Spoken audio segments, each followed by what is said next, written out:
What up, everybody? Welcome to the Smoking Tire Podcast. This episode is brought to you by Omaze. Check me out. I am working with Omaze, along with my friend Rob Ferretti, to work on a giveaway for you guys where you can win a dream road trip across the Pacific Northwest from Seattle up into Canada, across the Canadian national parks, which are just incredible, and ending in Jackson Hole. I am going. It's a road trip with me. You're going to be with a friend in a C8 Corvette, brand new. I'm going to be in a Lamborghini, provided by Lamborghini. Yay. But we're going to be there together. Go to omaze.com/thesmokingtire to enter, and the contest goes until April 24th. This is going to benefit a charity I really like and respect called Team Rubicon, and Team Rubicon helps take soldiers returning from service and put them into natural disaster and emergency response situations so they can use those skills they've developed in the real world rather than getting, boring everyday jobs. It is an awesome gig for these soldiers who come back from battle and puts their skills to good use, and the trip is going to be amazing. Go to omaze.com/thesmokingtire to enter and win a dream road trip in a C8 Corvette across the Pacific Northwest, and I will be there to do it with you. It's going to rule. We're also brought to you by Autotempest.com. Listen, guys, your time is worth money. It doesn't matter whether you make $1 million a year or $10,000 a year. You only have so much time, and you don't want to give it away, and you don't want to spend it doing double work if you don't have to. Auto Tempest takes all the used car listing sites on the internet, and it brings them all together into one place, folks. So you don't have to open a dozen tabs on your browser and type, I'm looking for a 1987 Mustang GT 5-liter with a stick in red and a convertible and a blah, blah, and a blah, blah. And you don't have to do that 100 times. If you can do that on every single site, it's just a total waste of time. You do it once on Autotempest.com. It brings all these sites together, compares with Craigslist, nationally, Auto Trader, eBay, and Facebook Marketplace. Everywhere you might want to buy a car, brought into one place with Autotempest.com. Use them when you need them. They are there for you, and they are saving you time and therefore money. All right, on this episode, Vinny Russo joins us in studio. Zack and I just got back from a morning in the canyons with the Maserati Levante Trofeo. Boy, do we have a lot to say about it. We made a 23-minute video, and we got a podcast for you. And, of course, we have plenty of questions from you guys. So it's me, Zack, and Vin on the Smoking Tire Podcast. All I did was not smoke weed for several hours. Cough went away. Science, people. That's how it goes. What's happening, everybody? It's the Smoking Tire Podcast. And if it was a normal week, nobody would be here live because it's 12:30 p.m. on a Thursday. Except, y'all's probably stuck at home too. Bunch of y'all's stuck at home. I literally live with Vinny, who's in the house and the studio, so there's no risks there. And I've been sitting in the same room as Zack for 2.5 weeks now. Mm-hmm. And, we're trying to avoid making the Smoking Tire Podcast into the coronavirus hour. It's unavoidable in some ways because this bullshit has affected our lives in many ways. We could do the Corona hour, but we just drink Corona and watch Fast and Furious. Fucking poor Corona beer. I mean, if there is a loser in this situation, it's almost certainly that delightful Mexican beverage that is total innocent bystander. It's going to happen at Cinco de Mayo when all this is over. Total innocent bystander. Yeah, they just looked up while eating a sandwich and went, what's going on? And it was just the news. At first, they were like, guys, our Google search results are really good. Let's lean into Corona's this one. Trending. That's what I'm talking about, That's Marcus. What's up? How long before you find out the CEO jumped off a bridge? And now find your own beach means a completely different thing. That's a fucking good joke. That's a good joke. I will say on the coronavirus spectrum, it's March 25th, 2020, because it's a fluid situation. It's getting stressful. Even if you live in a reasonably spacious place, the idea that you just can't go doing shit is kind of stressful. So we've got all these cars coming through, but I'm not actually doing very much. Like, I'm not driving the cars anywhere except on the shoot. Like, that's it. You have nowhere to go. We have nowhere else to go. Yeah. So it's like I actually it's a bit of to relate to the cars. It's like it's kind of a bummer, that we've got like a series of nice cars and they're really doing a lot of sitting because other than just going out and driving in a circle, I'm driving. Vinny's driving all the press cars right now, actually.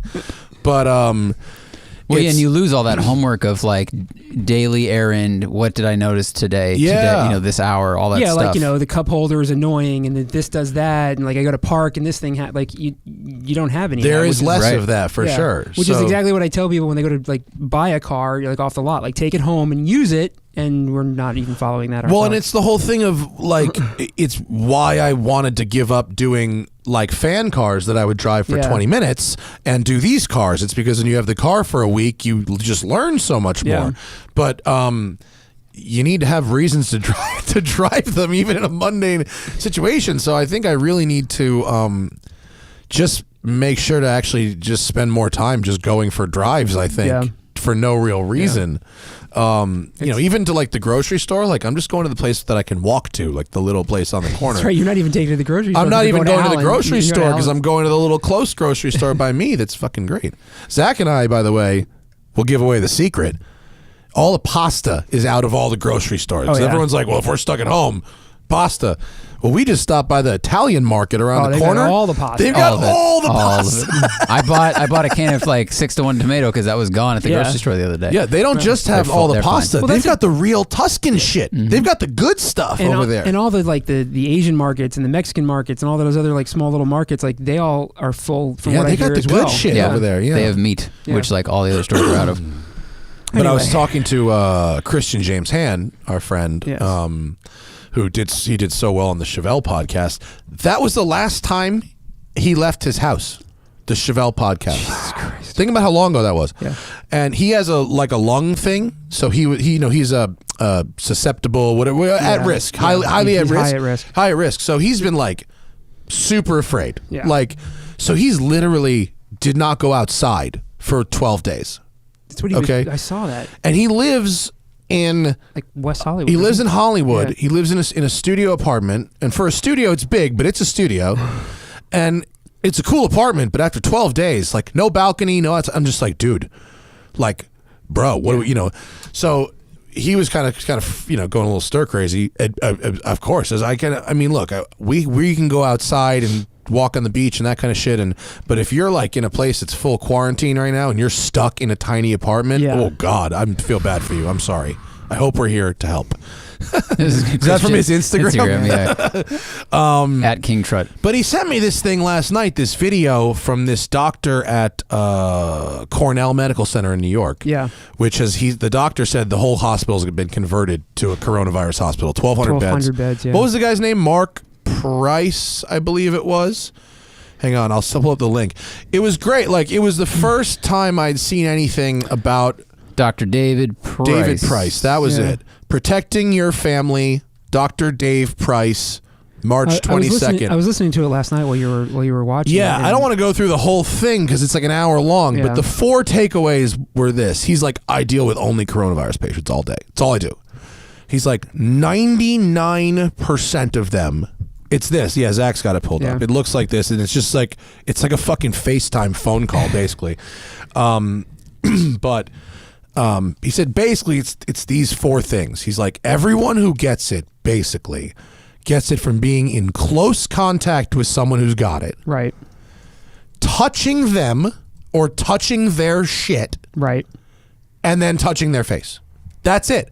It's not so much that it's floating around in the air. Walk by somebody and breathe in. Right, like you watch the pandemic disaster movies, and they always do the scene where the molecules fly through the air into someone's mouth, right? Yeah. It's not really like that unless someone actually spits on you or coughs. He's like, it's always, it goes from the air to the stuff to your hands to your face. So the hand washing, the jar of Purell you take with you everywhere, but other than that, it's about, like, this guy was like, you don't need to be scared of your neighbors. You don't need to be scared of that guy checking out your groceries, that he's going to breathe on you. That's not how it works. He's like, 1 case out of 100, we don't know how it happens.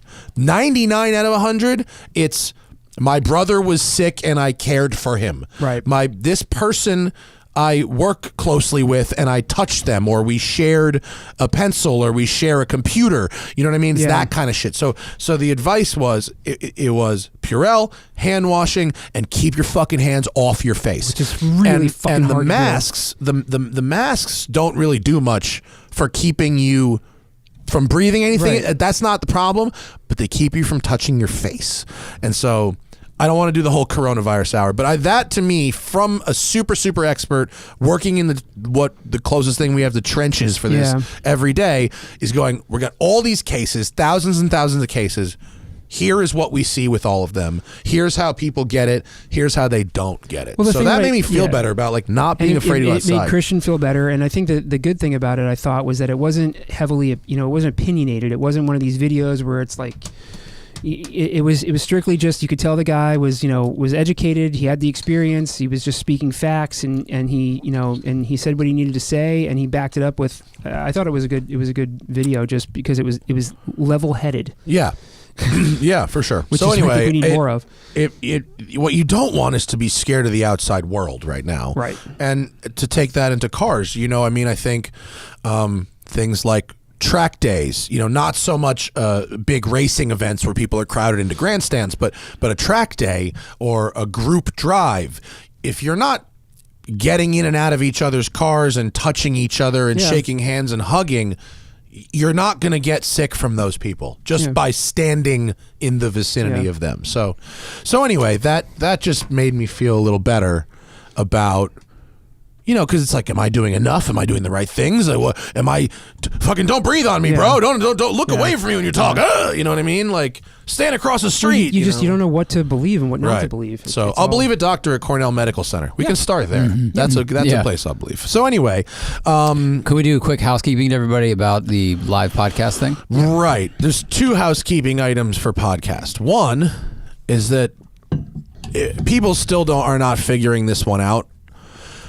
You can't do, unless I sit here and read the ads when we record the shows, I can't just leave the video up for the podcast. Zack remasters the audio. So the way it's been in the past is we do this show live and we promote it on our social media. And if you catch and if you're a subscriber, it should come up in your feed when we make the show. We announce the show. Zack and Matt gonna be live at 5. You can go to that link at that time, and you could do a super chat question at that time. You can remind yourself, whatever, okay? Once that live show ends, we have been leaving it up for a little bit so that people who come in late can finish the show.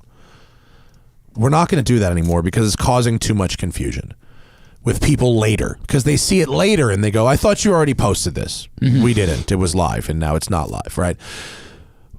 We have to take the show down to put in the ads, to remaster the audio, and because primarily the people who listen to this podcast do so in the traditional Tuesday, Thursday radio format. The video is nice to have, but it's an add-on. It's not the main thing, okay? So from now on, we are going to take the show down like 10 minutes after it ends. If you come in late, and that means you get cut off before the end, I'm sorry, but that's the way it is. And you can catch it when we post it up live. But too many people are getting confused if we leave it up too long. So we're going to take it right down, and then we'll put it back up. This will be better when... Zack, what do you think the timeline is for new channel? I think a month. A month or 2? Zack is in the process of doing the very annoying legwork of making a brand new separate channel for the podcast. So car review videos will be on The Smoking Tire, and the new channel is called The Smoking Tire Podcast. Very, very difficult to remember. And so we're separating all of it. So there's going to be a day where it all flips a switch and goes over to the new channel in a couple months. So hopefully those steps will make it less confusing going forward. Housekeeping item number 2. Apparently, so the way you distribute a podcast is we upload one file to Shout Engine.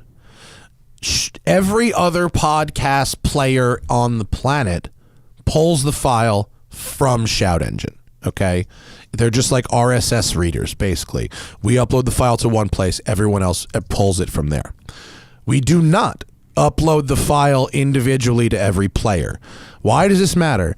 Because it seems that a company called Podcast One that we used to work with, they used to sell ads for us, made the Google Podcasts account on our behalf at some point in the past. The account with them. I don't know why, but at some point, a couple weeks ago, it just stopped updating. And people went, hey, Google Podcast isn't working. We actually don't have the login information for that account. We have to get that back from the people we no longer work with, which, as you can imagine, with all this craziness going on in the world, is not the highest on their priority right now. I've sent multiple emails. I've not heard back. I don't know how to, there might be another workaround. I'm not sure what to do. I'm trying to work it out. So if you've been using Google Podcasts and you find that the Aurora Strauss episode, which is like 5 or 6 episodes back, was the last one you got, you're going to have to find a different podcast player for a little while until I sort this one out. I'm working on it. We know about it. It's not that we're not uploading the file. It's that an account that we don't have control over has stopped collecting the feed. Right. And we don't know, other than getting login information from the people who made it, and who even knows if they have it. Like sometimes I'll Google our show and I'll find numerous websites they can be called anything. It doesn't matter what the name is, but they have basically embedded a player in their website, and they're just acting as an aggregator, like an iHeartRadio. Actually, we're on iHeartRadio, so they're just pulling an RSS feed from our source thing. But if they type that in wrong, if they don't update something, whatever, and if you go there for your shows normally, it's just know that it's not our doing if there's some kind of problem. Right. If you go to we did have a fuck up recently where Zack accidentally uploaded and posted the wrong file. Like he posted the week before his show, and you know that it all pulls from one place because he fixed the file within like 10 minutes. I mean, it was up, posted, and he replaced it with the correct file within 10 minutes. It was days. I mean, it was 4 or 5 days in some cases before some of these other players rechecked the feed and realized that they were getting the wrong file and got the right one. So it's sometimes it takes a long time to spread, and we don't necessarily have control of every app or player that is showing our show. We really only have control over Shout Engine, iTunes, and YouTube. Everything else pretty much just pulls. And I might have a lot. What's the other one? It's not Spotify, not Stitcher, there was another one I applied for. I don't know, whatever it is. There's like one other. Was Google Play, Spotify. Yeah, I don't know, whatever. iTunes podcast app. Those are the big ones. Audible? It was Spotify. It was Spotify. That's what it was. Anyway, that's your housekeeping. We're doing the best we can. We know about these issues. We are trying to fix them. A couple of them are beyond our control a little bit. Not beyond our fixing, but definitely beyond our reach. Yeah. Yeah, what? Nope. No, you got That it. was the things? Yep. That was the things. So, cars. There are cars. They exist in the world. We can drive them. We went and drove one real fast today. The Maserati Levante. What an interesting vehicle. Yeah. Here's something. Big Here's surprise. a car. I was very surprised. Well, why were you so surprised? Go ahead. Because when I first saw it, when it first came out, it looked like a bit like a Mazda CX-9 with a Trident on it, and the first one wasn't that fast, and it had like this weird gear shift that you couldn't find reverse in, and it just had like the interior was kind of meh, and it just wasn't that exciting. And even when you pulled up, the first day you pulled up in that car, and I looked at it, I kind of was like, I was a little bit of a dick to it. I was like, yeah, Maserati fast SUV, because their reputation in my head is like not that reliable, not that interesting. Some of them are good looking, some of them aren't. Like, I don't think the Ghibli is a very good looking car. But then when we went to drive it today, I was 100% turned around and surprised at like how good that thing is to drive at speed, and how comfortable and quiet it is on the highway, despite being lighter than all of its competition by hundreds and hundreds of pounds. Yeah. Yeah, I think this is one of the most interesting vehicles that nobody ever talks about. Like, no one talks about them. I don't see them on the road. No. And there's like, first off, the things that might come to your head about Maserati aren't necessarily untrue. This key fob feels like a Dodge Charger key fob that's had lead weights put in it to make it heavy, okay? And, you know, there's Chrysler window switches, and it uses Uconnect, and so there's definitely some of that. On the other hand, you've got a double wishbone front multi-link rear suspension, which is what you'd get out of a great sports sedan or a mid-engine supercar. Yeah. You've got 50-50 weight distribution front rear. Yeah. You've got really a really great, probably the best tune I've felt on the ZF 8-speed gearbox. Very responsive gearbox. You've got a really nice wide power band with an engine that just loves to rev. And man, you can do work between 6,000 and 7,000 RPM. There's not a lot of other 90 horsepower, 538 pound-feet of torque. Well, the power is good, but it's more like it's even in like a Cayenne Turbo or like an X5. Yeah. An X5M wouldn't be perfectly happy if you spent 18 minutes in the top 1,000 RPM of its power band. Like, this was all right with that. It felt like an NA motor in that regard. Yeah, and I think the combination of, we talked about it on the last show we did, how when I went over a certain undulation on the 90 freeway, I went, oh, well, this feels much more like a Cayman than a Cayenne. And once I started doing research, like, oh yeah, double wishbone front, like that's where you get that. Yeah. And the engine feels Ferrari-esque. I mean, it really does feel and sound like a deeper, more bellowy Ferrari. And because it's built by Ferrari. Well, right? But it's just got a ton of grip, and it's got a ton of control. There's a lot the brakes of on fire. Oh, did you? Yeah. Nice. Yeah, twice.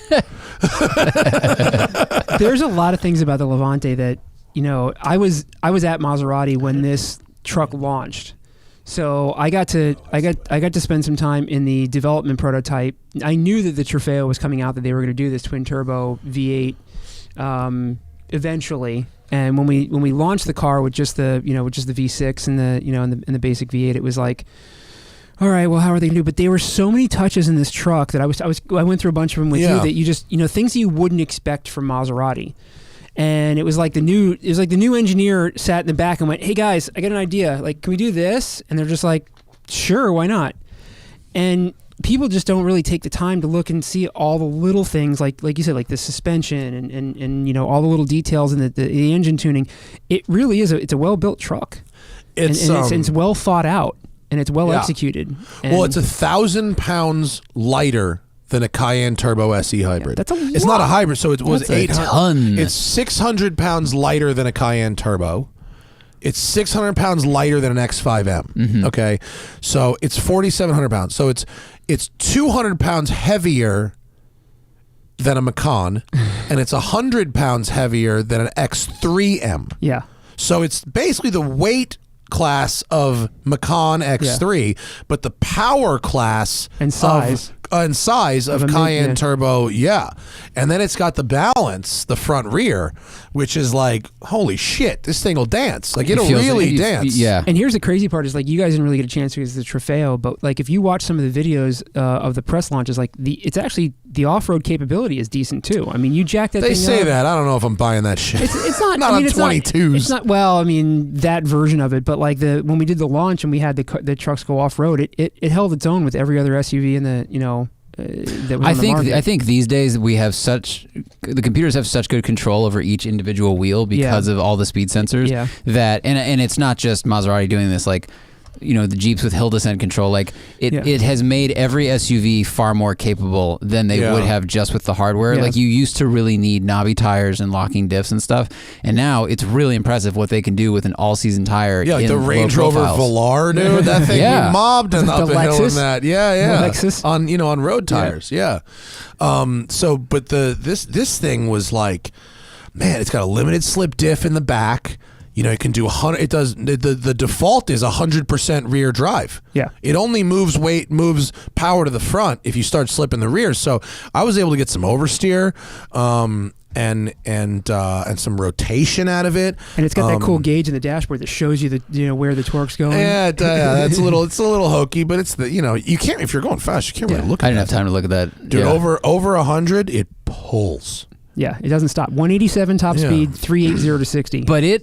So the 0 to 60, and it'll tow 7,000 pounds. like when you launch it, it doesn't launch like a Tesla or a Cayenne or a Panamera or any like those feel, to me, Porsches feel like there's gears attached to the ground in the tire, and the first like 20 miles an hour there is like no friction loss. It just moves, and then it accelerates really hard. This, you kind of feel the friction loss, and then you start watching it count from 20 to 60 to 80, and it racks up so fast. Like it's trap speed to a quarter mile seems like it would be higher than a car running the same time. Because its acceleration the 0 is to down the 20 kind of sucks, but the 20 to 50 is really good. Yeah. Which, I mean, all right, how often are you launching this thing? Like, I'd rather have that passing squirt power than a hard launch. It's usable. The whole power band is really nice, really usable. Yeah, but just there's a lot of interesting details on the thing. It's what did I write? There was drag coefficient of 0.33. Yeah. On a truck. Like, what else did I write? So it's got in the front grille, it's got these vents that open and close. So if you're in top speed mode, it shuts all that down so the air goes around. I mean, there's all kinds of stuff that they thought about in that truck. I was really impressed with when we did the launch on it. It's and it's only, what is it?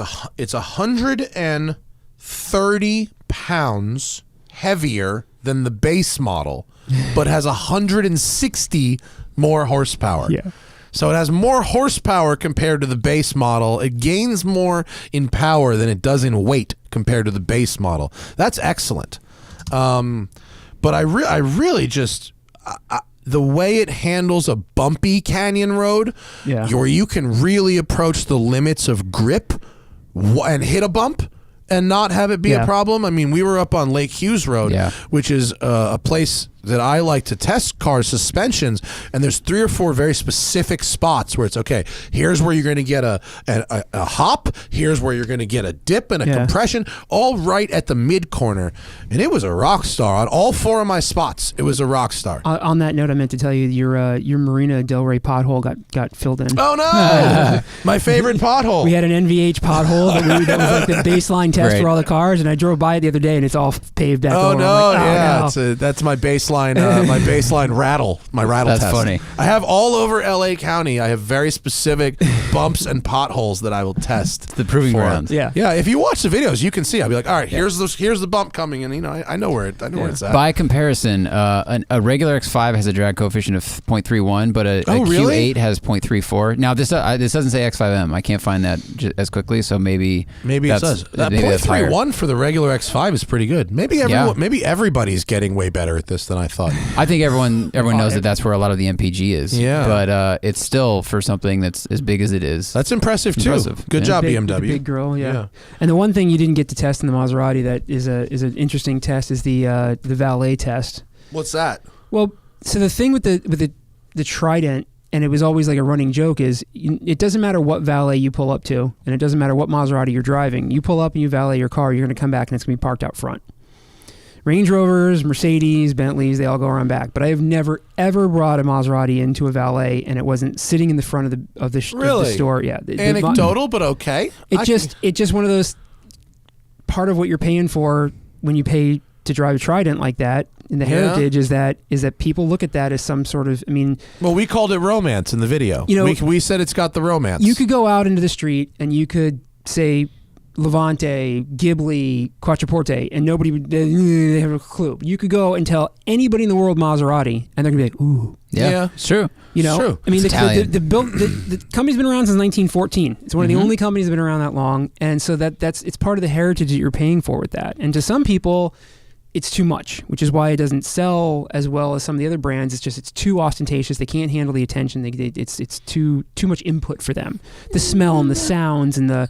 I think it's also. I'm not necessarily sure that's why. I think there's also like it was more expensive. Okay, It's expensive. When this thing came out, it was 170 grand MSRP. It's now down to 150. Yeah, by the way, But- they've cut 30K off the MSRP Yeah. of this thing. But So even now, it's a it value starts now. 40 grand more than like an X5M or Yeah. the GLE 63. So Yeah.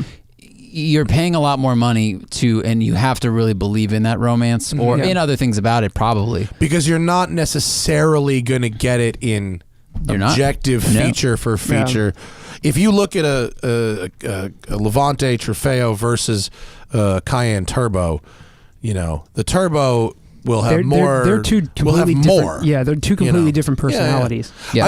I think the Levante is so interesting because it's a car I never hear about. No.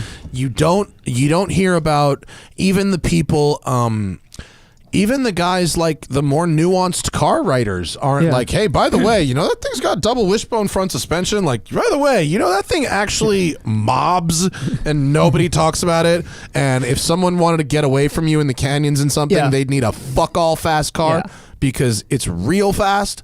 We had this discussion earlier. I went down the list with Matt of the interesting little tidbits of that they put into the Levante that most people wouldn't notice at first. Things like when you open up the rear hatch, the button to close it is down low, so somebody that's short doesn't have to reach all the way up on the top of the tailgate. because short little people buy Italian cars. Or is it because the Generally. button is from the Pacifica, which is also down low? It's also which from is the. It's definitely possible.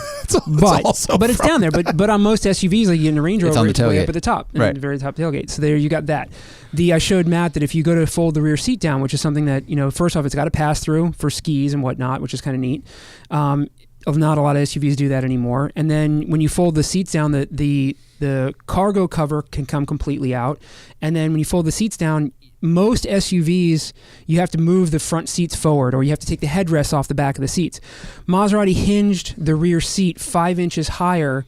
Instead of hinging at the very base, they hinged it 5 inches higher on the back, so the actual size of the seat is less. So when it folds down, it doesn't even when Matt that's cool. even Yeah, you don't like have to if take the headrests out. and you it don't have to folds take the headrest flat out. probably, right? Instead of being angled up. Even if the seat is sitting where Matt's sitting, which is usually as far back as it'll fucking go, you could fold that seat down and you don't have to touch the headrest, you don't have to do anything, and it'll lay perfectly flat. Then you've got things like it's the only SUV on the market with pillarless doors or frameless doors, which is kind of it's just like it's a Maserati thing. None of their vehicles. No, have- it is. I like frame. my Subaru had that, and I still like pillarless doors, Yeah. even though the only time you notice is when you open the door with the window down. Yeah. which is never. But But and it makes the door a it's- little lighter. But it is something It's cool classy. about it. Yeah, It's classy. It's sports car-ish. The doors also have this thing where the doors go all the way down to the bottom, and there's a rubber seal on the bottom that pushes against the rocker panel, so that if you go in mud or dirt or whatever, when you go to get out of the SUV, that whole rocker panel and sill is clean because it's been sealed, and you don't get dirt on the back. Yeah, of the your, rocker panel is inside the car, Yeah. not so outside you the just car. the back, The seal, the back of your pants don't get dirty. Yeah, You know, yeah. So there's like little stupid things like that. Like we went to open up the hood, and I Oh, showed. it's Yeah, Very- like so if you look at that that's picture there, clever. the door it opens all the way to the ground. Right.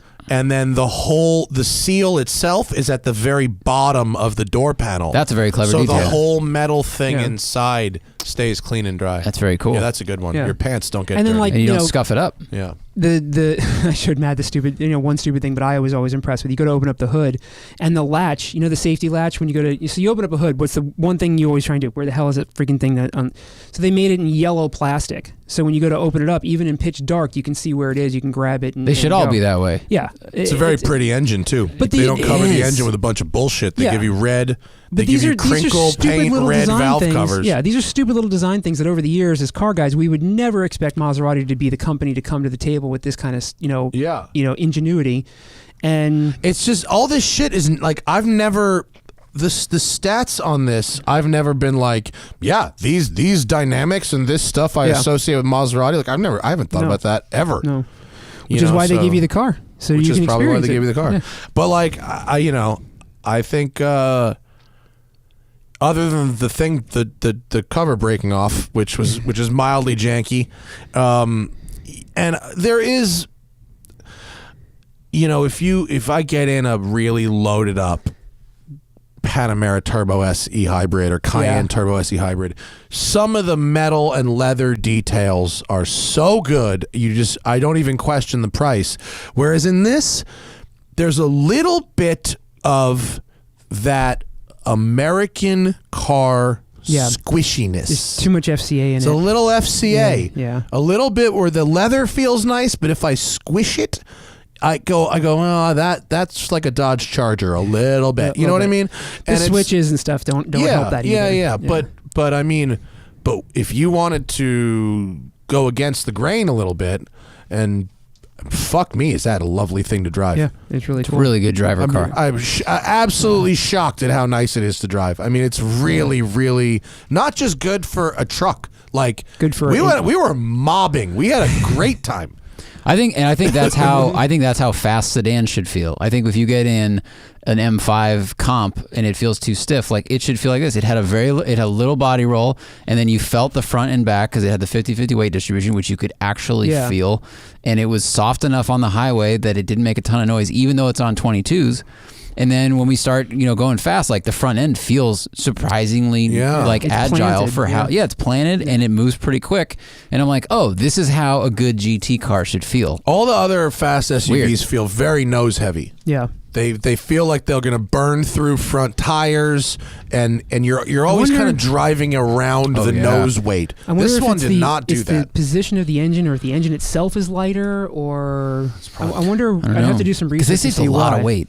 I mean, a lot. Like I drove that X6M, and it felt exactly what you're saying. It felt like 60% front weight. Yeah. We're sitting on the engine, and we're braking and pivoting around it. That's how it felt the whole time. This felt way lighter in the hand. It felt like a car. Yeah. It's really, cool. really shocking. The color was sharp too. The color's very good. Color's good. But it's just to agree with Matt. Like we're looking at this photo of just like a Cayenne interior. Like this center stack where the gauge, the shifter is nicer, the bright works better, the materials of the switches are better, and you go back to Maserati and it's like there's a lot more empty space. Yeah. And I mean it's like it's not nice. It's not nice, but it's just at the level it's competing at. You're in rarefied air. The interior competition is stiff. When you start cracking not just 100 grand, but when you're in the 150 zone, there's some expectations at 150. Yeah. There really are. And also, strangely enough, I think the steering wheel could be a half-inch smaller in diameter. Interesting. Without affecting anything else negatively. And I think you would end up with the impression of slightly more direct steering. But that's just me. Did you drive the Stelvio? Yeah. QV? Yeah. Really sharp steering. Not the QV. I didn't get the fast one. Remember I drove a little 4-cylinder one? I was wondering if you ever drove the QV after that. I should call Scott Brown and get one. It's probably similar to this, right? Are they on the same architecture? Or is that a different thing? No. Stelvio is a version of Giulia architecture, but that's separate from Maserati, right? This is Quattroporte architecture. It is, right? Yeah. Okay. I'd like to try the fast Stelvio. The 4-cylinder Stelvio was so funky and weird.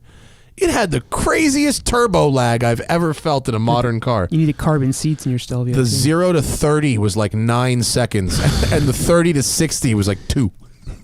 No, I almost got rear-ended multiple times trying to merge into traffic because the turbo lag was so bad. But it was kind of cool. The Stelvio was sort of charming. And so when you were caning it, it was pretty fun. It had good steering, but you had to be caning it. It sucked to drive at low speed.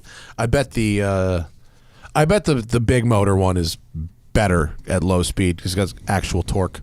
Which big motor one? Sorry, the big motor Stelvio is probably has like usable power at low speed. Yeah, we had the slow one. Yeah. What else is going on? What else did I write down? Did I write other things down? I wrote down, we should give that guy from last week credit. He said Ford was about to go bankrupt, and we were like, what are you talking about? And then like articles started coming up that they have a junk rating. Yeah, they got dropped to junk rating yesterday from Triple B, which is bad. That's bad. So because some funds I think have to I'm not a fucking fiduciary. What am I saying? It's not good.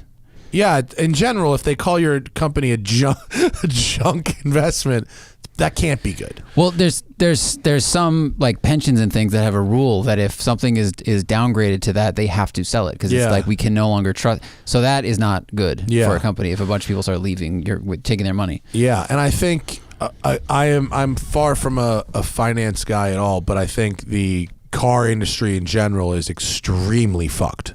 I mean, nobody's buying anything. Yeah. I mean, there you go. Right? Is that from today? Klapman article from today. Car sales are nosediving. I mean, this is not a big surprise. Should it? Like, I feel bad for the guys that are selling cars because most of them are still having to go into work because they're essential. The dealerships are deemed essential still right now, and so most of the sales guys are still going in there and they're just sitting there with their dick in their hand on sitting trying to take phone calls and sell cars when nobody's going in. I mean, I guess the alternative really is hard, being man. unemployed or furloughed or whatever. Yeah, but I mean, right? if you're on commission, you're not getting paid doing anyway. anything, So yeah. you can't go home and you can't make money, so you're just stuck there. So That's a good point. It's really bad. This says JD Power sales projections have gotten worse and worse. 3 days ago, they were projecting new car sales in March would drop 41% compared to a year ago. Yesterday, JD changed that to an 80% sales drop for states with coronavirus-related lockdowns. Yeah. Yep. Yeah, Well, nobody's going shopping for cars. I know. I mean, no one's doing anything. It's Eric Schilling. Plus, Anyone everything's who's uncertain. got a real good online sales representation right now is probably laughing. Seriously. Yeah. I mean, if anyone who wants a car is doing as much work online as they can right now, Elon Musk just lit a cigar. right? 84 Hey, you months, can just zero click and buy interest it. on most of the big three are all doing 84 84 months, months? zero interest. Oof. Like you want to buy a new Silverado, an F-150 Yeah, or a yeah, Dodge, yeah. 84 months, zero interest. 84 months is a long months. It's a lot of 7 months. years? It's a 7 lot. years. Yeah, it's a lot of months, dude. I mean, that was already a problem for a I couple of know. years, is extending the time of your payment, which makes it seem cheaper, but it's not. Yeah. Which is hard. That's harder on the consumer. but I guess if it's 0%, now it's because If it's zero because interest, everything's who zero. cares? Yeah, Right. Yeah, who cares? True. Jeez. You know? I mean, I would go for 0 interest on something dope. I don't need a Silverado, but can I get a 0 interest loan and go buy a Testarossa right now? I would do that. Probably not. No, but it would probably be a much lower interest rate than it was 6 months ago. Because I know there's companies that will finance used PenFed. PenFed does. That's who Doug uses. 299. That's who Is that what it that's is? who I use on 299? mine. Yeah. Okay. PenFed. I had a bunch of Freddie uses PenFed. Yeah. He was the first one that told me about it. He goes, and he the last car I know Freddie financed through PenFed is one of his. I think it was a Ferrari he had, and he financed $100,000 of it, and he paid the rest off. I was like, why wouldn't you just pay it off? He goes, I can make 8 or 9% interest on that $100,000. Yeah. He goes, or I give them 2.9%. He's like, why would I not finance it and then use that money, somewhere else and make money off of it? I'm like, Yep. Man, it Smart. works. Yeah. He also he does something with the taxes. oh, I couldn't even imagine. How shady It's his it's not finance- shady. It's No. legal, but there's a thing you can do where you can Not always. you can defer Exclusive. them as you can roll them over. Yeah. It's something like if you sell this car, but you buy another car with the Well, it's same kinda money. Kind of like capital gains for in a house. Yeah, you Yeah, can real defer the estate. capital Yeah. gains on a car. Yeah. Yeah. But yeah, I think if someone's doing smart business on the internet right now, you're probably doing well. I mean, look, you can get a used car loan from PenFed for, let's see, $100,000 for 60 months, 4%. I just got an insider text about that. Watching live stream, you're right. Car sales are fucked. OEMs feeling the pain, stopping shipments of cars and shutting down plants. Web traffic up 6%. So, thank you, insider, The online industry insider. The online configurators blowing up right now. Yeah. But I mean, look, there's a lot of fucking garbage in the world right now. But when was the last time we had a nice, pleasant surprise? A nice, hey, that's a pleasant, nice surprise. The Levante Trofeo Very true. fucking comes out of nowhere to actually did. end up being kind of awesome.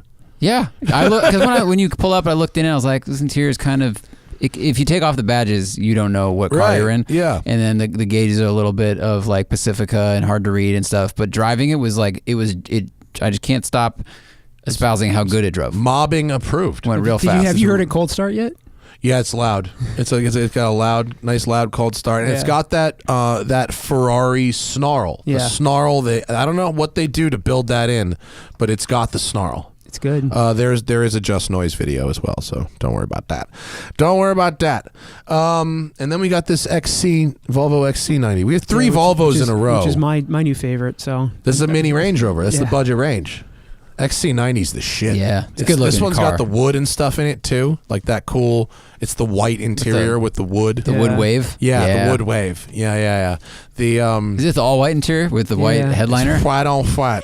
Yes, it's very white. Don't sneeze. That thing's gonna get dirty. Looks real like fast. the opening scene of Belly. It's very. know what that Remember is. that movie? It's No. like Oh, I everything's totally- black and white. Yeah. Like not like black and white. Like a Like- DMX movie. yeah, it's Yeah. yeah. Like everything is black or white. Like craziness. Yeah, the XC90 is nice. I'm really, excited. Really, really impressed. I don't even think have you driven it yet? I have moved it 8 feet because I've been waiting for the Maserati to be done. Now the Maserati video is done. Now we can start driving the Volvo. I don't have anywhere to go, which is another. Yeah, see, there you go. The guys with the white suits with the back. That's you know what you should just drive, like take your film camera and drive out to like fucking, I don't know, Zion, something like not quite that far, but just go out to like that. What is that artist outcropping near Pahrump? Just do something like that. Yeah. Okay, and the XC90 is like the perfect car to go do that. Just take a little mini road trip. Take a somewhere. photography trip. Yeah, I should. It's a good time to leave home. Yeah, to do that. That is a good idea. Get my film camera. Mm-hmm. I'm so happy. That film camera makes me so happy. I don't know why it's so satisfying, but it really is. Well, you spent 4 years in college like developing those skills, and bad pun. But like, you've missed doing that. That's why. And also, it's that, like I said before, when you click the shutter, and then there's nothing to review afterwards. You immediately just go back to your life. It's just great. Well, it's not hope like I did a good job. Not like, oh, let me get that on the gram right quick, and then it's good. Follow me on Instagram if you want to see my food and cats. That's what you're getting on Instagram this week, is my recipes and my pets. That's a good one of Finn and Nikki. What else should we talk about today?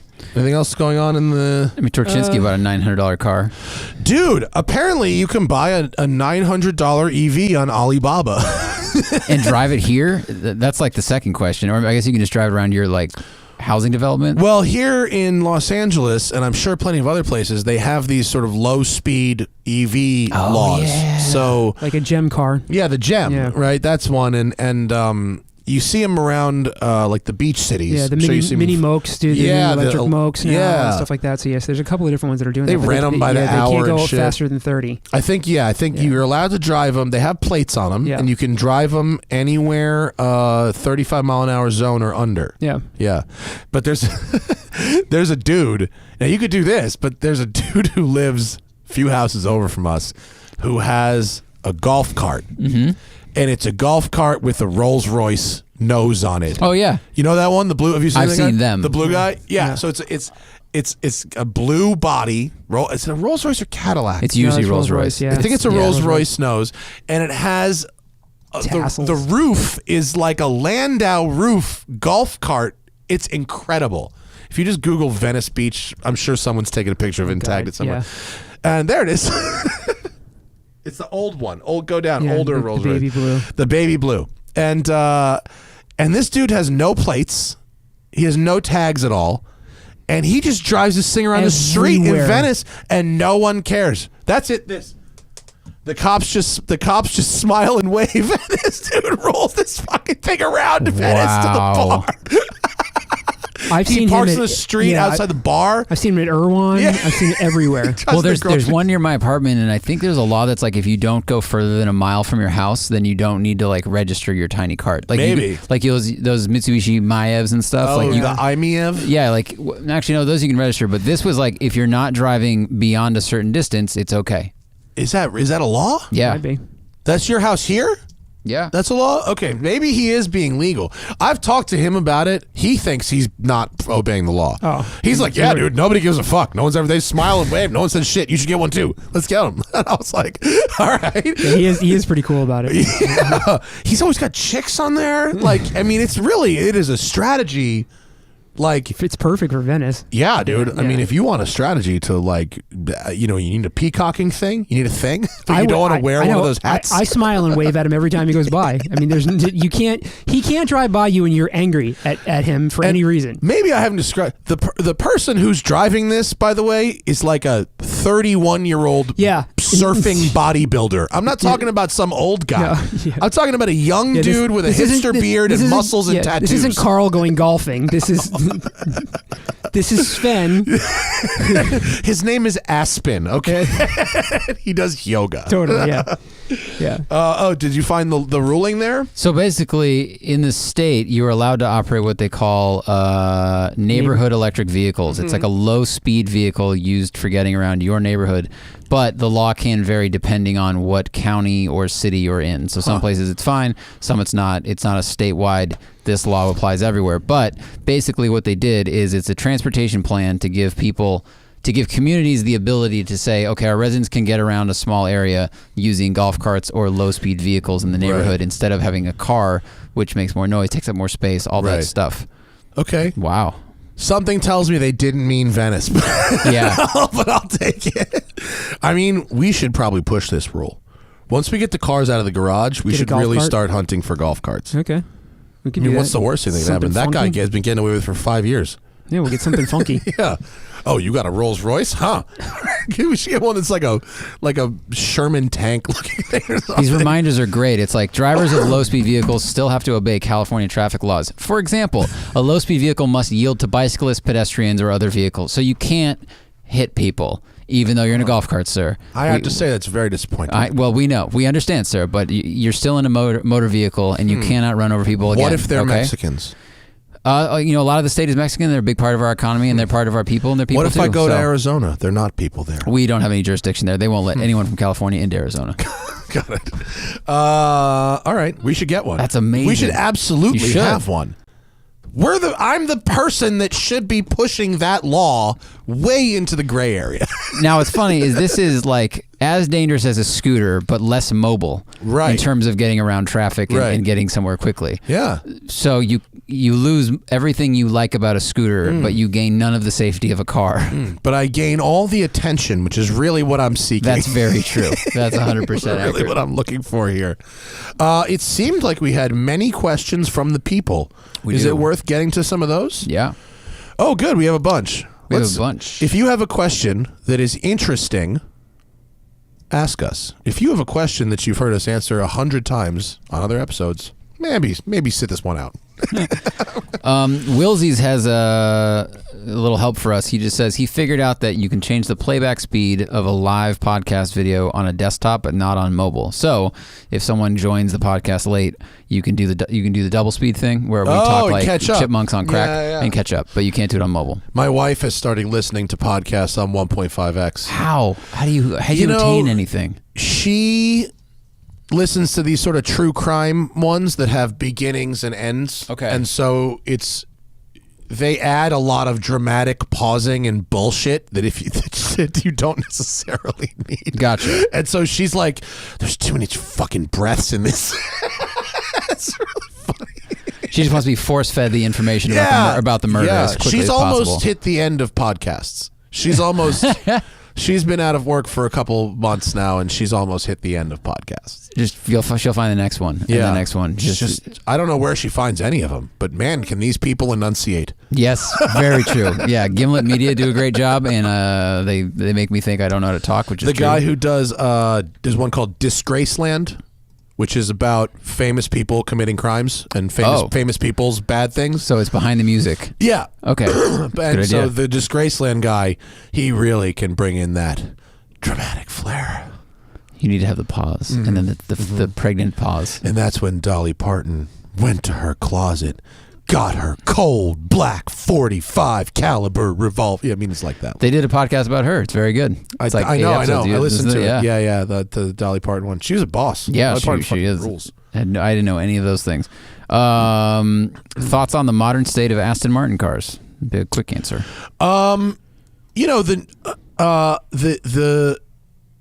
The DBS and the V8 Vantage, the current V8 Vantage, I've reviewed both of those, so you can feel free to go watch 30 minutes or so of Aston Martin driving. In fact, I didn't really like the Vantage they sent me, and they sent me another one, which was better. They sent me a different one, which was better. I guess the pre-pro one I wasn't really about, and the other one was improved. It's hard because I love Aston Martin as the idea of Aston Martin so much, but I don't really think their current cars have gone in the right direction. Driving the new Vantage made me want to find the very end of the old Vantage and go buy that. It seems like tastefully restrained by comparison. I agree. And having spent all that time around the new DBS, it makes my own Vanquish look so much prettier and tasteful and classy to me. Freddie just bought a DBS with a stick, which seems excellent. I hope he told people that I didn't blow up his spot. No, he put it on Instagram. He did? Stuff, yeah. Okay. Those are fantastic. And the old V12 Vantage with a stick, that's the fucking tits. I really like those a lot. they're making fine cars right now, but I'm not sure I agree with some of their current decision making. Yeah, I think some of the designs are just not. I've swooned over all their cars. Up until this point, like all of them were basically a hit, and then I think the mouth on the DBS is just huge. Like the profile is really cool, but the mouth is. I know they needed to cool like modern powertrains. Yeah, and then the Vantage like. It's busy. It's busy. The back doesn't make sense. The front is like subtle, and there's not enough going on. The back has too much going on, and then the profile, it's like, why does the front drop off so much? I don't know. There's a lot of places I go, okay, and the interior of the Vantage, it's like there's just more buttons than there's a lot like an arcade. going on Holy in the shit. interior of the Vantage. Yeah. I think they almost had it nailed with the end of the old Vantage, except for the multimedia system, which I'd live with for the rest of it. Yeah. Yep. All right. Are we still doing stuff with Blip Shift? Yes, we have a new shirt coming out in 10 days maybe? Yeah. It's fucking awesome. So good. We can't pull it up on the show right now, but keep up on Instagram. We've got a really, really good new t-shirt coming. So good. It's a parody of the Cannonball Run movie poster with me and Zack as Burt Reynolds and Dom DeLuise. Yeah. It fucking rules. It's amazing. Oh, it's amazing. Laksha says, how do we deal with body shops? His MR2 Spider has been in the shop for 11 months. Whoa. It was a minor frame pull and replacing a front bumper and a left front fender, which I provided right away. That is a long time. Like even Tesla would say that's a long time. Yeah, you're having a problem with that shop. Yeah. So you need to go in there and you need to make them explain to you exactly what the holdup is. And that's kind of that. I've had plenty of issues with plenty of different shops for a variety of reasons. But ultimately, the one thing that I do is if a shop has my car, I call them once a week. What's been done? What are we waiting for? What's going on? And sometimes there's no update, and sometimes there's a lot of updates and whatever. And almost every time they wish I hadn't called, but every single time I'm glad I did, because it keeps them thinking about me and it keeps them thinking about getting their job done, if for no other reason than I can fucking stop calling. So I can't possibly imagine you've dropped your car off there 11 months ago and haven't followed up. And if you have, if that's what happened, follow the fuck up. He said he's followed up, and before they were like, oh, it was the holiday. Like, it sounds like they're giving him excuses, but I feel like 11 months. And at a certain point, there's legal recourse. I don't know the steps for that, but I know that there's a way to pull a car from a shop where you think, like, I don't know, Vinny's back. Maybe he can speak to this. Vinny, a fan says that a body shop has his car and has the parts they need to fix it for many months. How does he handle 11 months? That's what I said. I said you get over there. Yeah, what? What are you doing? He didn't give any information on what they're saying, why they won't fix it. He just said the only thing he mentioned is they said once it was like, oh, it was the holidays, they got backed up, but it's been a year.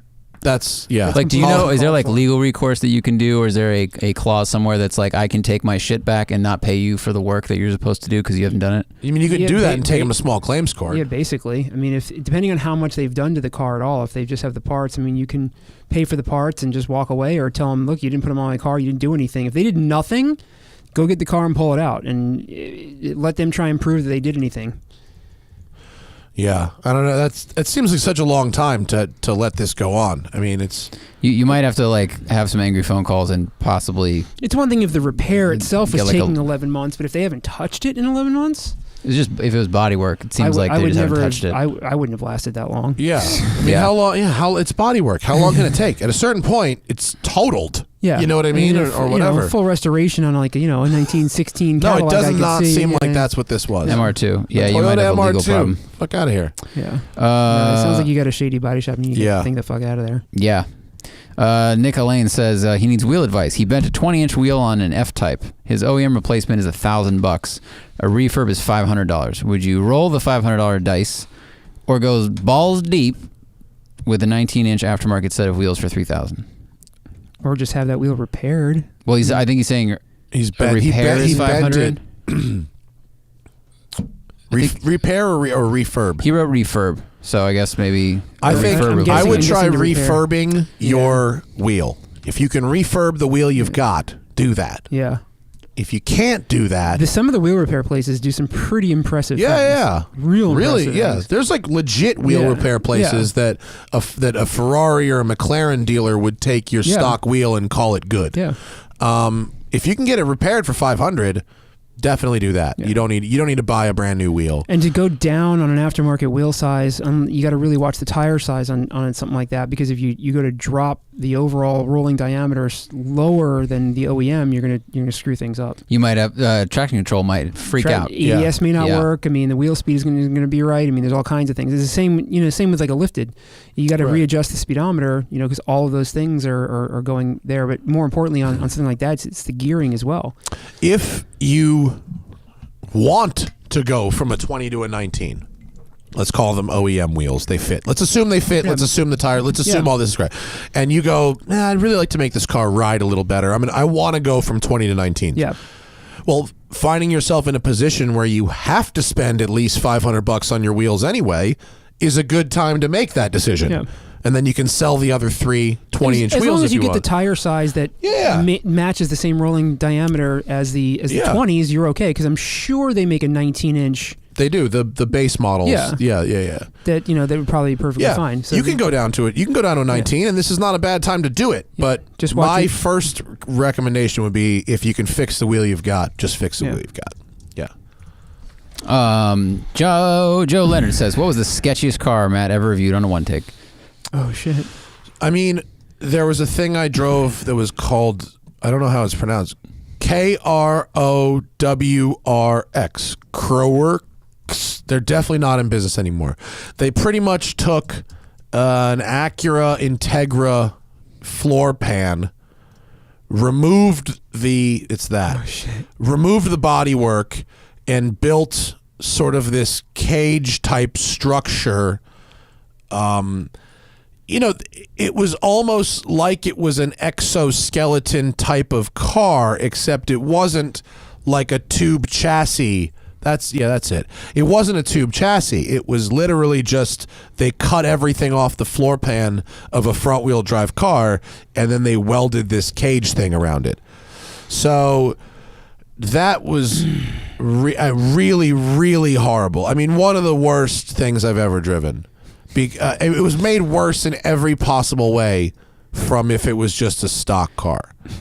Everything about it was worse. Other than the wind in your hair. I mean, it didn't drive right. It wasn't fast. It wouldn't turn. It didn't really want to stop. It just everything they tried to do and present it as if they had done, none of it worked. All of it was wrong. If it's not fast after losing its entire top half, like, Well, then most what's people gone don't wrong? understand. Well, I don't want to say most people. That's not accurate.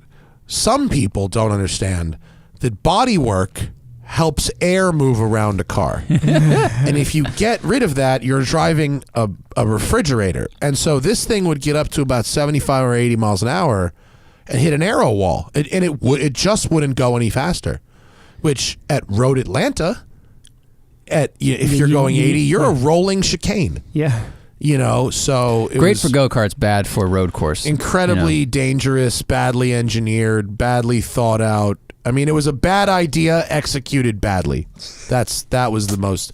And what made it the most sketchy wasn't just that it wasn't like the Hoonigan Shart Cart where you built it as a goof for Yeah. videos and that was that. I mean, those That thing people never were. goes over 5 miles an hour anyway. These people were trying to sell this thing. They were trying to. This was a thing, like a business. They were trying to sell these. Like that's where you really get a difference. Yeah. All right. Is the IS350 Esport Sport Drive experience a decent trade-off over having a green manual wagon to bang, like a VW All-Track with mods? What? 150 character? Oh. Okay, so IS350 Esport is an automatic, obviously. And is that going to be more fun than having a green manual wagon? I guess is their question. I mean, It depends on the wagon. You gotta. What does fun mean to you? Does fun just mean changing gears? Like, because a Volkswagen All-Track doesn't have like steering or grip or sport suspension. Like, just because a car is a manual doesn't make it fun. No. Like, a manual transmission can accentuate the fun of a car. And like, certain cars are decidedly not fun unless they're manual. But a manual wouldn't necessarily make an average car fun just by virtue of being a manual. No. Yeah. So there's nothing wrong with an all-track. It's fine. And there's nothing wrong with an F-Sport. Yeah. F-Sports a 350 F-Sport's pretty decent. The guy that owned that Z06 with mods on it, I drove. His name's Andrew. He just bought an IS350 F Sport as like a daily, and he's like, it's a really fun nice. canyon car. Other than that, you can't really shift because it's an auto box. Yeah. But it's like, but as far as like momentum and stuff and chassis, it's really fun. I remember doing a video with one when they were new, and it was lovely. Yeah. It was nice. I mean, I remember the weak spot was the manual gear changing, because it was a slush box and it didn't have quite the tuning or the control, but it was fine and it was nice. I'd probably rather drive that than an all-track. Quick one for Daniel Berman. Is the Alpha Giulia QV the Ghibli we never got? Did you ever drive the Ghibli? You probably did. Yeah, the Giulia QV is not a Ghibli, no. The Giulia QV is like, they really tried to build like a race car sedan. It's an Italian M3. Yeah. For better or worse. When it's running, it's a decent driving car. Yeah. The Ghibli, when I drove the Ghibli, and granted this was back in 2014, it felt so Chrysler 300-y. It was like, oh God, you guys aren't even trying. I mean, that's how it felt in 2014. You know, I'd love to try a current Ghibli, whatever. It's a big difference. Whatever the fastest Ghibli is they sell now, I'd like to try that. Yeah. But the impression was not made with the first one, and I didn't love that Alpha Giulia either. It was a fucking riot when you were caning it, but I had a lot of issues with that car. Oh, they have all had issues. I think they're really, really good looking, and They I think are. the Ghibli I love the interior on that is. car. I don't like the it. interior. The Giulia or the Ghibli? Giulia. The interior looks good. Yeah. Those carbon seats, Well, they're painful. They're just not shaped right. I don't remember them very well. The one we had on whatever the TV show we used, Drive, I think, on NBC Sports, had the carbon seats, which was no bueno. And the one that JF had to drive like 3,000 miles. And then I got one that had regular seats, and they were way better. Oh, okay. Yeah. The regular Gotcha. seats were super similar to the seats in the Levante. Which need adjustable side bolsters for me. Yeah, that They're was an too oversight, wide. actually. For $150K, adjustable side bolstering in the seats. I could see that. That's mildly snooty, but for $150, that's where we start looking for shit like that. The Panamera, the Cayenne would have like 39-way seats. Yes. You know. And even in immovable form, they usually hold me better than these. I was moving around a lot. Ryan Alexander says, what are our thoughts on the W203 C32 AMG? He'd never heard of them until he picked one up at an auction. Are they rare, or is there a reason no one speaks about them? They're rare. They're pretty rare. Yeah, they're rare. Is that the Supercharged 6? The C32? Yeah. The Kristen Lee has Supercharged one. 6, right? Yeah, they're pretty rare, and they only made them for a year or two, and they were replaced by the C55. Same engine as a Crossfire. Yeah, same engine as the SRT Crossfire. Yeah, they're cool. I think it's a good-looking car. I think they've aged well. I agree with that. I think there's a lot of good aftermarket wheels options that probably look pretty cool on there. The engine pulls real hard. It's a good It motor. does, and you can modify it a little bit if you want to. Yeah, not bad. And anything AMG's built like a tank, so Yeah, they're not bad. I think they are pretty rare. And they were pretty quickly overshadowed by the C55, if I recall. when that came out. Yes. Yeah, which did not make a ton more power, but it was a V8, and that was the shit. Yeah. Yeah. Very true. Jeremy says, related to the recent Toyota 86 video, is it worth getting a newer one, or is a 2013 FRS a better value? They haven't changed. I right? mean, they haven't. Yeah, they really haven't, have they? They really, really haven't. Yeah. No. I can't think of a reason you wouldn't want to just get a used one and spend all your time at the track, Warranty. unless you want a warranty. mean, which, yeah. with a Subaru engine, A warranty you kinda do. might be one. I think it's, do you want to modify it, or do you want to buy a nice thing and just use it as it is? I think if you wanted a nice daily driver that you were gonna that was just gonna be your car, I might say look at something newer or a BRZ, one that's got a little more nice shit in it. But if you want a project car, there's probably a lot of value in a $14,000 3 or 4 year old one. I don't know how cheap do they get. Where's the bottom for those? I don't know. I haven't. It's one of those things we thought about a long time ago. I was like, oh, what's the bottom for an '86? 10 grand, maybe. Does Siobhan still have his BRZ? Probably. I don't know, but there's got to be a floor for those, and I don't know what it is. Yeah. It's probably in the low teens, or I bet 10. You could get one for 10.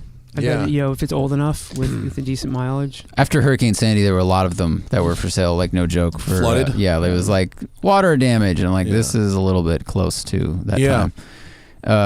It just depends on what you're doing with it. Yeah. How important is it to have a nice, clean interior? What else? Right? That's pretty much where I'd be at. Yeah. And now with the new one announced, maybe having a turbo, it makes it harder to buy a 2020. True. Vlad says, it looks like we're heading into a recession. What great car deals could you score in 2008? So what would you keep an eye on now?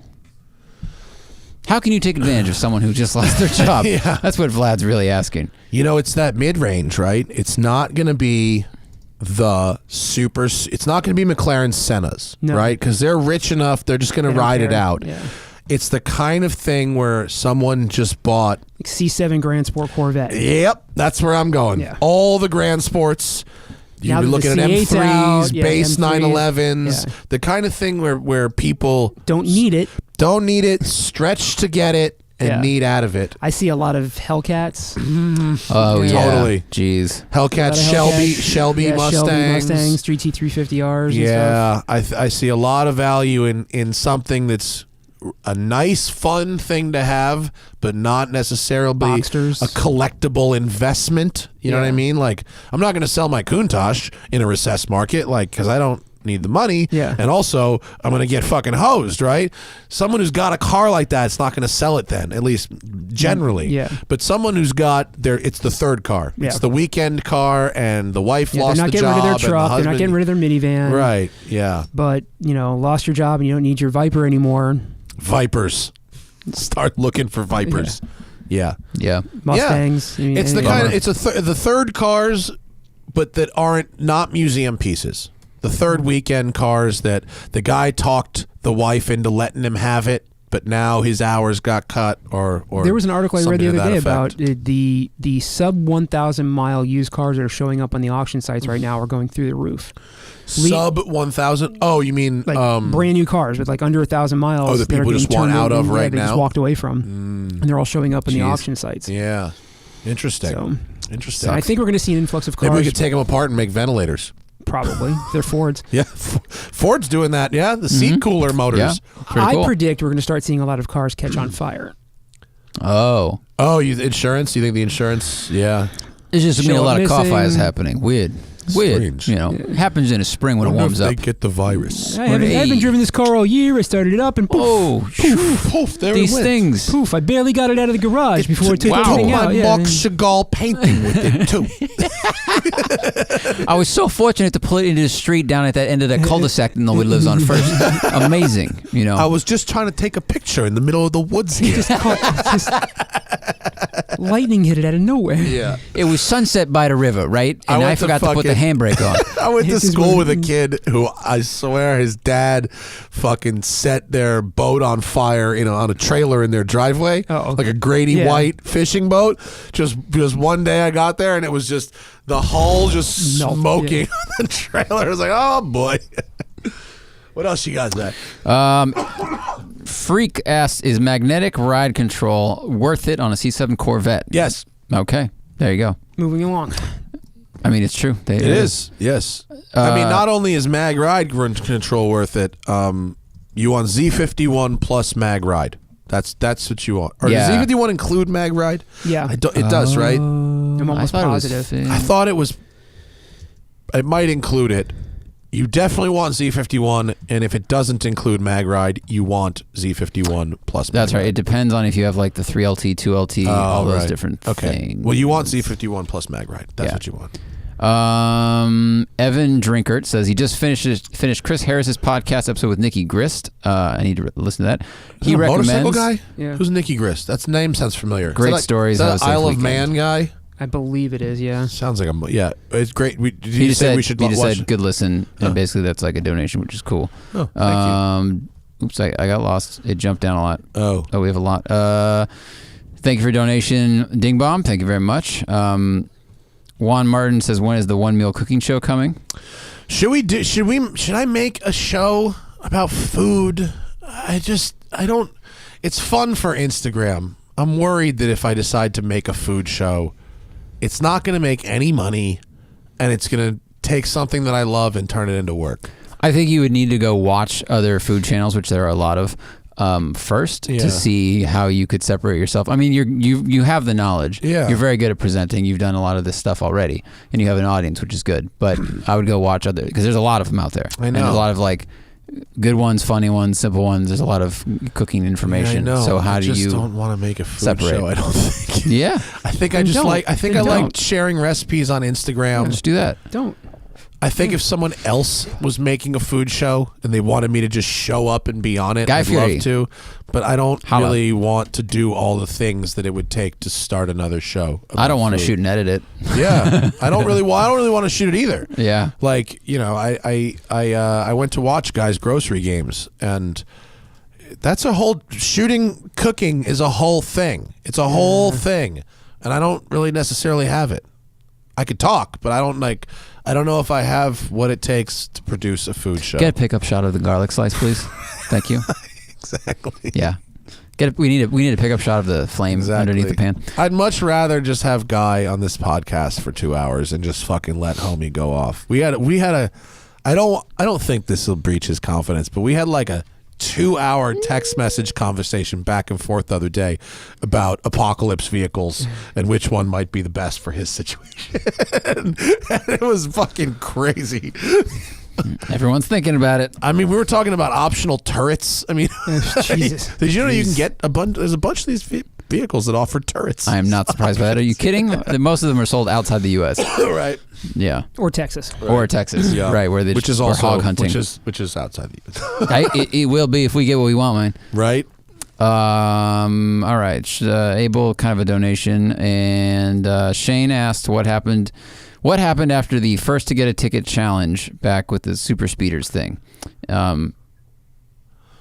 So yeah, you want to tell that story briefly? After it, well, so me guess, and like, Rob did you- Ferretti had a contest to see who could get a ticket first, which is a very dumb idea, and no one should ever do it. But we did it. This was 2008, maybe 9, maybe. I think it was 8. Went straight to DVD. Yeah, and I got a ticket. I got pulled over on the New Jersey Turnpike, or it might have been the Garden State Parkway, and then he did a flyby while I was pulled over. The cop left me to go get him. I went and found another cop, got pulled over again, and got a ticket. He got a ticket. I think he beat me because I think he got the ticket first. The cop ended up getting fired. The cop that left me on the side of the road to chase him got fired. I got a reckless that I had to pay. That was a very real ticket. His ticket was very real. And I mean, in general, it worked out badly for everybody involved. Yeah. No, it didn't work out well for anybody. The viewer won. That's the viewer won. because it was a very exciting thing to watch. Because it was entertaining. But- and so I'm not surprised when people want me to go do stuff like that, because they win and I lose. And when they win, it's harmless fun. And when I lose, it's very real. Like my insurance rates between that and like the bull run shit Bad. for years. So bad. For years. Years. And it was crazy. So it's just not worth it. Yeah. Fellstone Nick asks, what's our track daily crush? Elise, manual V Advantage, or 9872 Cayman S? Cayman or Elise? Cayman. Elise. The secret that most people won't tell you about Elises is that they're not actually good on the racetrack. Really? Exige S260 modded for the track? Sure. Elise? No. Never driven one. Understeery, snappy, Oh, slow. wow. All right. They're slow. That's also Racetracks bad. become very big in a car with 180 horsepower. Yeah, like Miatas. They're slow. Yeah. I've never driven a lease, which is kind of like a strange crime. They're fun. I mean, it's a little go-kart. It's a good time. Manual steering, buzzy, revvy, in a Malibu Canyon. Fuck yeah. But at Road America, oh, hell no. I should just put on an ET suit and go drive Jason Camisa's Exige. Yeah. And then I'll know what's going on. All right. Tim Cornett says, Matt, what's the point and shoot camera you mentioned? Oh, fuck. It's a Canon. I want to say it's like a S730. If you pull up Canon's website and go to their point and shoot section, I want to say it's an S730, S720, S730. Is that it right there on the left? I don't know. $400. That looks like it. G9? No. Go to Canon's website. I'm pretty sure that's it, right? Canon PowerShot SX730. That's it. Yes, SX730. Canon PowerShot. It's like $400. It has a sick optical zoom, and it has. We are all jealous of the extension of this lens. Yes, for $400. I am shocked at how good the quality is of that. Yeah, it's an excellent point and shoot camera. Chesels, I can't pronounce your name. Chesels? Cheezels, I like it. Thoughts on the M Sport package on a CPO or used F30 340i? Is it worth the $3,000 premium? No. On a used car? Get the fuck out of here. No. The M Sport package. No. That was just like it's like a wheels, steering body wheel, kit, wheels, body kit, and no suspension. No, stiff suspension, maybe. It might be some suspension, but I'm not paying a $3,000 premium great. for M Sport. No way. Yeah, just if you like 3Gs, the 340 you is get a nice daily. KWV3s. Yeah, you know that what I would mean. Be a better like, purchase. Yeah, the 340i is like a good daily. It is. It's a totally good cruiser daily. I just wouldn't spend $3,000 premium for an M Sport version on the used car. Yeah, then just find a used M car. Right. Yeah. Ben Stahl, let's see, that's just like a statement. Smoke and fryer with more kosher for Passover recipes. They like the kosher. I get it. Passover's coming up. It is. We'll make a haroset. I'll make a haroset, and I'll do a brisket for you. How about that? Let's see. Wyatt B. Can't wait to get his 93 Dodge Dakota built. Short bed, regular cab, 390 stroker, 5-speed, 392 LSD, lowered sway bars, corrected geometry. Geez, how much of it at all does it appeal to you guys? Love your work in the podcast. I mean, I like it in your garage. I drive the fuck out of it. I wouldn't buy it or build it, but dude, overpowered pickup trucks are hilarious because they have zero traction. Yeah, the traction will be at a premium there. Yeah, but if you're making like a sport handling truck, I mean, I don't know, figure out the weight balance. That's the hard part, right? Like that's the weight distribution of a pickup truck is a real problem. It's terrible. Even that Cyclone I drove, he had to do this crazy Venturi tunnel and a downforce thing and put all the fuel in the back and the radiator in the back and the battery in the back. I mean, they had to do some wild shit to fix that. So you're trying to build a building from 10 stories underground. So you're digging yourself out of the hole already with that kind of a weight distribution, but silliness factor, 10 out of 10. Yeah. There's a guy with a really good blog. He built a Tacoma drift truck. It's white. His name, it's like Engineered Something, and he's based in, I think, New Zealand. And he shot the blog well, he documented it well, and he's like an engineer. But he built a crazy roll cage that reaches to the back of the truck that kind of binds the ends together and helped it set the weight balance back, and now it handles pretty much like a car. Oh, cool. There's a guy I think in like FD2 that's running a pickup truck. Really? Yeah. People are trying to figure out, but again, there's so little bodywork over the back compared to the front. Yeah, it seems like it seems like a really difficult challenge to make something like that work. You just got to move all the systems to the back, like you said. I think so. Yeah. Yeah. Put the headlights in the back. That might make it more serviceable. Oh, access is very easy. Where's your fuel tank? It's right there. I can see it. I mean, it's a challenge, but do burnouts for us. Have fun. Oh yeah. Greg Ames, thank you for your donation. Twin 3037 says he needs a daily driver for weekend fun. Has a back seat, but just for an occasional dog. He's looking at 997 C2Ss, 2015 M3s, or Alfa Romeo Giulia Quadrifolios. No. I mean, the first two of those are good choices. Yes. The Giulia is, I just can't recommend them. No. They have too many problems. Yep. Just can't recommend them. But you may want to look into Maserati Gran Turismo. That has a small back seat. They're kind of fun. They're old school for sure, but pretty.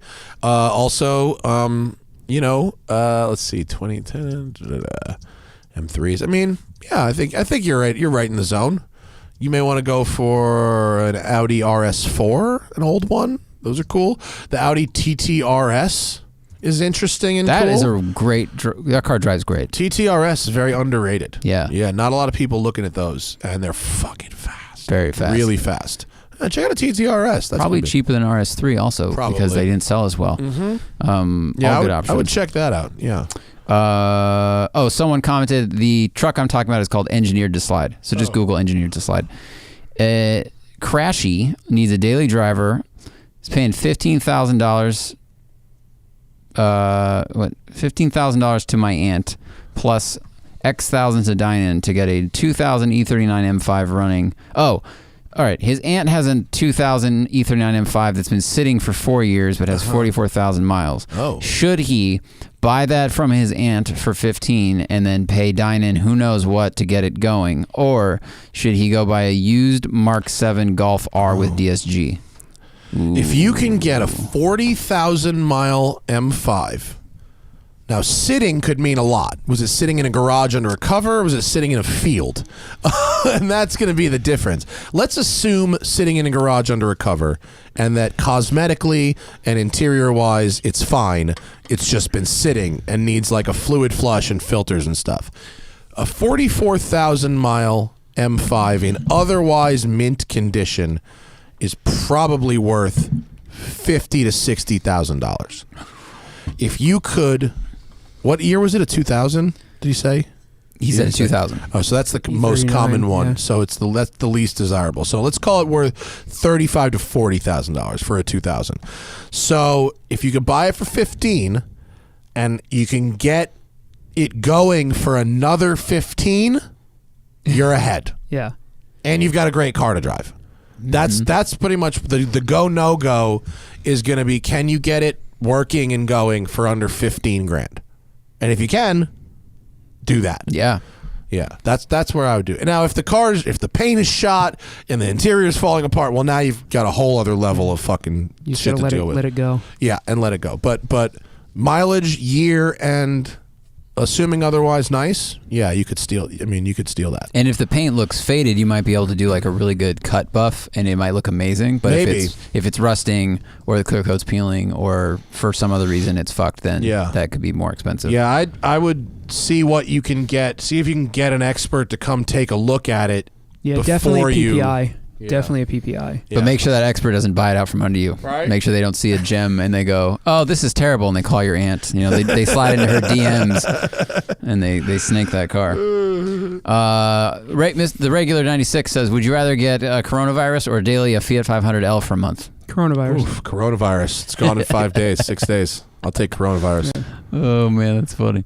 Alan Johnson, 20 or big donation, just says no question. Just wanted to say thanks for all the excellent content, especially in these stressful times. Thank you, we sir. appreciate your support. Sean Smith is looking for a family daily. Coming out of a Julia QV. Oh, what happened? Budget's 50 grand. Looking at early RS7s, 2015, 2016 E63s, or save 10 grand and get a GSF. Ooh. Well, see if there's 0% financing on that GSF. Yeah. The GSF is what's up, man. Man. I'd try and find a way to get. I'd rather drive the GSF than either of your other two cars you mentioned. Did you say RS4? Old RS4s? Seven. Oh, RS7s? Are they down to 50K? You can get RS7 for 50K? I think so, yeah. Yeah. Or Wow. like the first version of it. Really? Yeah. Oh my God, that's a fucking You steal. think how long they've been around for a while now. Yeah. The car was like $130,000. Yeah. Wow, that's a lot of car. It's a lot of car. That's because that's an 8-speed auto. That's a ZF auto. That's a twin turbo 4-liter. That's a lot of car. Let's see, when did it If you get extended warranty on that, that's a lot of car. But the GSF is also so delightful. I mean, So nice. It's been around 7 years now. Fuck out of here. 2013. Was the first RS7? Yeah. Oh, wow. It really has been. I don't Yeah. know if I want a 7-year-old I mean, Audi. Well, it they depends on the year you're shopping for. Yeah. I'm pulling up Auto Tempest. We'll see what we can What do get you got? for 50. Anything on Auto Tempest for 50 G's in RS7 land? Let's see. I see a lot of mid-60s. That's a 2016. Whoa, does that one have like mods on it? All right, I set the limit at 55,000. Oh, Yeah, so all that's- right. Yeah, You got it. Yeah. what is that in the Prestige. 40s? RS7's 49. in the 40s? Wow, how many miles are on that? Oh, all of them. A lot. 90,000 miles or something? For which one? What do you want? What's the first cheap in the 40s? 42. 42 This is grand a for an RS7 2016 with prestige. with one owner and something. some crazy wrap on it, right? Is that a wrap? Or is it just This is just blue with black wheels. $42,000? It's got to have all the miles. 86,000 miles. Yeah, it's a lot of Oh, miles. boy. Okay. Shit. Well, And if it's you can 42 at make offer. Yeah. Well, these are a lot cheaper than I thought they were. Okay. Well, PPI it, bro. Yeah. PP the Yeah. fuck I. I mean, honestly, this is... It's a great car, but you definitely are going to want to make sure it's solid. An Audi is not meant to last after 60,000 miles. Audis are supposed to literally fall apart and turn to dust at 60,000 miles. You couldn't give me an Audi that had more than 60,000 miles on it. Because you're not getting it for free. You're getting a maintenance bill eventually. Yeah, you're getting a monster maintenance yeah. bill. So that's there's a reason that this car 5 years ago was 150 grand and is now 50. It's Yes. not because it Yeah. doesn't drive good. It drives just like it did. It's because everything that breaks is $1,500. So extended warranty or Lexus. I'd go GSF, man. Like, you just came out of a QV, which I'm sure wasn't nice. Came Like, out of one headache. you date the crazy artist chick for a while, and then you go and date the accountant for a little bit because you just got to reset, and you got to patch your windows up with some tape because they were broken, and you got to buy new clothes because they were lit on fire, and then maybe you'll go back eventually. Yeah. High mileage RS7. No, Give your anxiety a break. exactly. You just want to go out. You want the car to turn on every day. Yeah. Is a diff worth it in a Fiesta ST? Yes. Tracks it once a month. Yes. Yes. It is. Limited slip differentials are good. Can recommend. Yeah, the Levante did a nice step out today. That has a proper rear diff. It's got a good diff. Was that it? No. Oh. Jesus. Gee, I Is this- zoomed out. Huh? I zoomed out. Now we have more. Fuck. People say thank you for all we do, and his annoying. Oh, John Walkout says thanks for answering his annoying questions. Mm-hmm. What are our thoughts on the new Maserati MC20? I have not seen that. I saw if you go to their website, it just says MC20 Yeah. on it. Is that a car? Yeah, that's a Gran Turismo replacement. Oh, it's the new Gran Turismo. Oh, this thing, the mid-engine thing. It's mid-engine, right? Can we play that? Oh, we can't. It's on YouTube. I think that might be a problem. Go back to the pictures. Oh, here we go. It looks like a mid-engine sports car. Looks like an Alpha 4C. It hopefully is nicer than the 4C, but Those front wheels are. I mean, those look like Alpha 4C wheels. I mean, having just driven what we drove, I'm excited for a mid-engine Maserati. I would fuck with that. Yeah, I think they're going to. Definitely. They've been doing this one for a while, so this is going to be good. I remember seeing the prototypes a little bit ago.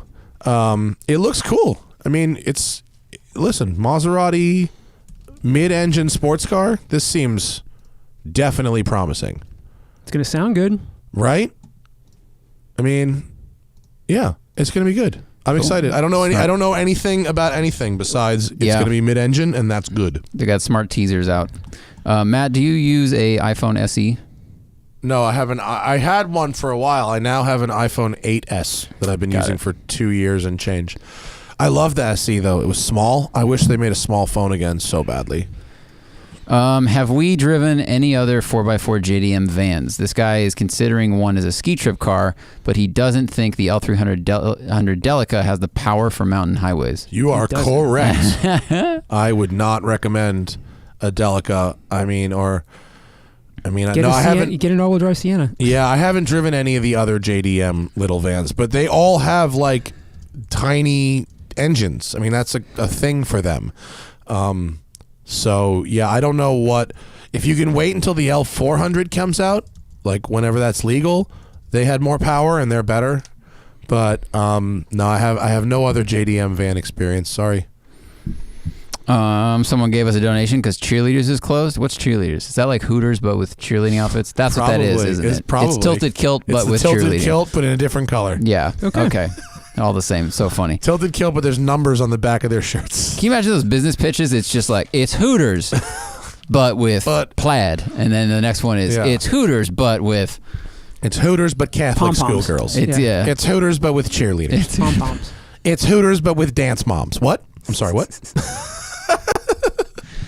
Jesus Christ. It's Hooters but choir boys. What? What was that, Father? Well, we're just trying to be open to all people's interests, you know.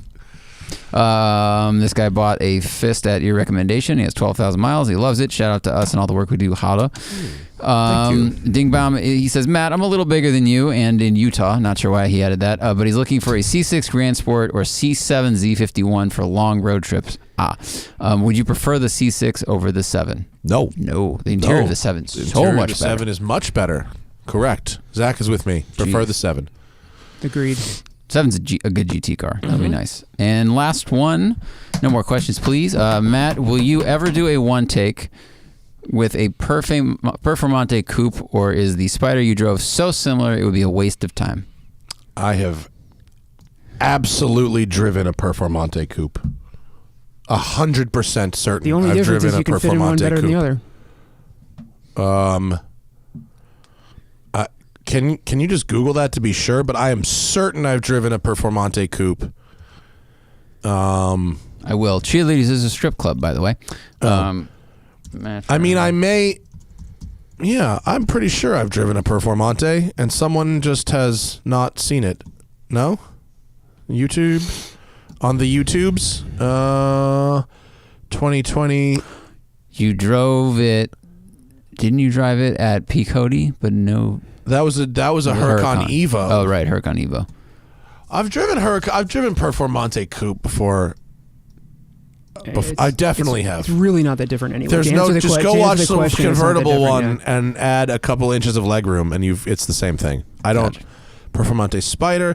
I think I drove the supercharged Performante coupe. That was the thing. I drove a VF engineered supercharged Performante, and then I drove a stock Performante Spider. So there you go.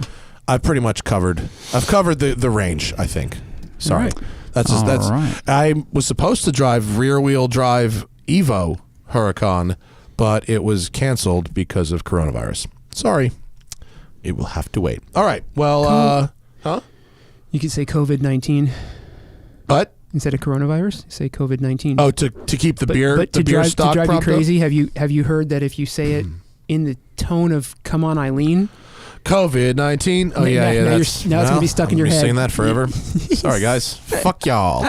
All right, cool. Well, that's our show for today. After this show, Zach and I are going to maybe try to figure out if we can get the remote ins sorted. I don't really like the vibe when we do shows over Skype or Zoom or whatever you want to call it. But we've thought of that maybe if we have only good friends doing it, that the vibe will be better. So we're gonna. What is that? Chatterbait. Is that what we're doing? Sorry.